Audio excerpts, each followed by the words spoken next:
रही तो 6 महीना रहत रही, कोनो असर ना बाप मतरी पपड़त रहे। और आज के जुग ऐसा ना गइल बा कि 10 दिन खातिर 6 महीना खातिर बेटी आवत रही तो उनकरा से खर्चा लेल जाता।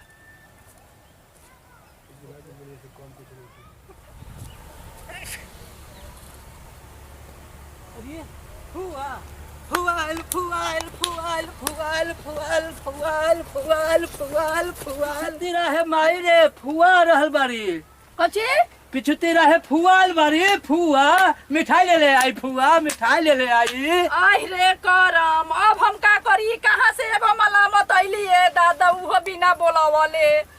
हमरा तो कुछ अब समझे में नहीं खे आवत। एगो तो हमरा पेट के खाना नहीं खे बनत, हमार खाना पीना हमार लड़का बना के देवेला। आई आई मलामत एगो हमरा घर में आ गइली के जने कब ले रही है, कब ले का करी है, हमरा तो कुछ समझे में नहीं खे आवत। के कहल है, के बोलावल है उनका के? हम देखले बनी माई पिछुती रहिए आ रहल बारी। एगो जाना तारी के बाप उनकर बेलगन के बारे हमरे माथा पर आइली है बोझ बने खाती। हैं हमरे माथा पर बोझ बनी है, हमारा अपने देह नहीं के चलत कि काम ना फुआ करी। बतिया फुआ आवतिया बाहर फेंको ऐसन फुआ के का करी आवतिया फुआ बेग ले भैया बेग ले बिया। हमरा तो कुछ समझ में नहीं खे आवत। ऐसन आदमी होला, एगो अपने काम धंधा के दिक्कत होत रहे, हमरा से कुछ होत नहीं खे। अब वही तो खा के टेल दी है, नहा के साड़ी छोड़ दी है। कर काहे बोलेलू माई, पानी पीबू काहे खिसियालू? ताहरा तो बस फुए के देख के खुशी होखेला। ई तू ना देखला कि हमरे माई के देह चलता कि ना चलता, कैसे करी का करी। हैं क्या हम करे के बोला वाला अपना माने एगो मुंह उठा के बैग लेके चल चल आवेली। हम रहिया में जात रहली तो देखले बनी पिछुती रहे फुआ आ रहल बारी, हम आइल बनी कहेले। हमार दिमाग खराब मत कर, फुआ के नाम सुन के हमर रोआ जर गई। का करबो माई? का करबू माई? चुप रह तू, जो हमरा के गिलास पानी लेके दे।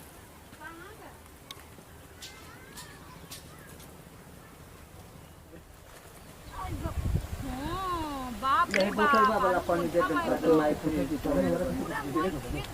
अरे कहले रही 2,500 रुपया के ना दिन बाद चलो जाई ना दाद वो कम की कर क्या करे पूरे दे दी। एकदम मुंह देबा जो ना बाहर सारा सारा कहले सबको अरे भौजी प्रणाम भौजी। अरे खुश रही खुश रही। हाँ बाबूजी कहाँ बने? बैठी। का हाल चाल बा? हाल चल सब बढ़िया बड़ुए। मन कइला सके चलो भौजी यहाँ चल चलो ओजे तनी ये घरी बाबूजी खेत बधारी कइले बान, आलू उलू देखनी है बड़ा बढ़िया बाबूजी बोले बा। हाँ सब काहे ठीक कुछ बा। बात बा का भौजी? ना बात का बा, कुछ बात नहीं। तो काहे ऐसे मुंह लटका के बैठल बाड़ू? बताओ हम आईनी तो तुम मुंह लटका के बैठल बाड़ू। हम मुंह लटका के नहीं खी बैठल, हम अब दिन के नावे झखतनी। देखन जा दो हम आ गइल बनी नो झके के नहीं खे। ए भौजी बड़ी जोर से भूख लागल बा, हमरा के तनी से खाए दो, हमरा के खाई। अभी खाए नहीं खे बनल।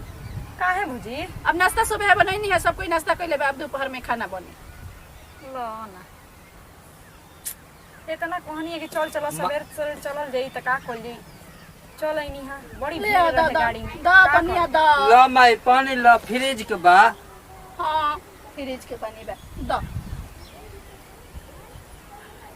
तो सुनो ना छोड़ जाए तो खाना बनल नहीं खे तो बना दी हो। हम जा तनी तनी से नहाए आ साड़ी उड़ी तनी भेज दिए भौजी, ठीक बा? तू ही तो एगो हमर भौजी बाड़ू, अइला पर कितना बढ़िया से सब इज्जत पानी करलू, सेवा करलू। देखा ना माई मिठाई होई में हम कभी ना देखले रहे। आ सुनो ना एमे देखो ना 1 किलो खीर मुहन बा, ले लिह जातनी नहाए, ठीक बा? ठीक बा भौजी जातनी नहाए। खींच दी है कपड़ा। कहनी है नो कि आई है आ खाली डिमांड पर डिमांड करी है, एको वो कामे अढ़ावत रही है, देह ना चले करे के। नहा ले तनी हमर कपड़ा फीट दी हो, खाए दो, आवते आवते ढेर में आगे लगा रहल ता।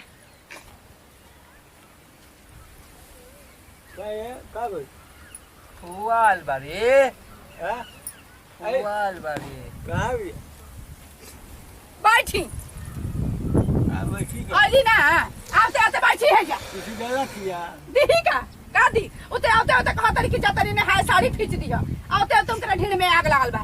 और बोलला परवा कहब कि हमरा बेटिया के देखले ना चाहेली। 4 दिन खती आवेले तो कच्चा कच्चा करेली इहे नु कहब बाकी बेटिया के ना कहब कि ऊ का करेले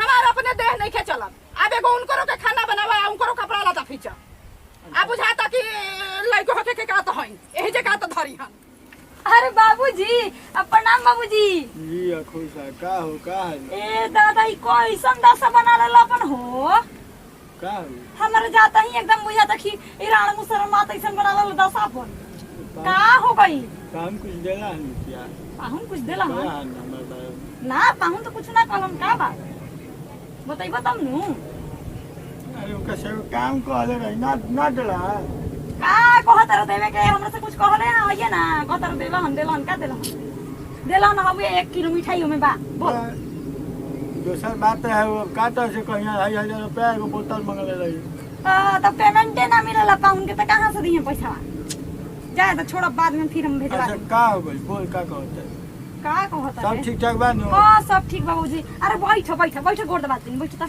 ना बैठ बाप हो बाप कैसन अपन भेज एकदम कर लेले बड़ा बाबूजी का कहल जावई हां ई देखो दिन भर खेते खेते ई बुढ़वा एकदम दौड़ते दौड़ते एकदम ठीक कर देला सुन ली अब का तो पेमेंट नहीं खे आई एजे बाल बच्चा होई त खर्चा बानो कहां से आई कहां से लागी अच्छा ये सब हमरा बड़ी एगो चरनियो नहीं खे ई का कहत है दिन रहे के हो कोई दिन रहे के बल्लो ना अरे जब तक बाल बच्चा ना होई तब तक ले रह हम अरे आइल बनी ससुराल से तो सोचनी है कि एजे हमर सब निवाह के तो जाई बुझाइल सब एजे निवाह जी तो फिर अपन चल जाई अरे बेटी नहीं ससुराल के मारल नहीं हरे ना आवेले रिचार्ज खत्म हो एजे गइल। करे के भौजी बढ़ले बाड़ी इतना कोरियन जल्दी घरी में। रिचार्ज खत्म हो गए फुआ हो दर न पैसा दर न मोबाइल में भरा अच्छा देते बा ली हो जा ली हो आजे खत्म हो गए बा अरे अच्छा चुप रह ली हो दे हम एगो काम कर बिची 12-13 हजार ले बार तक जमा कर दे और रखो और आगे हिसाब हो जब जाए लगे तब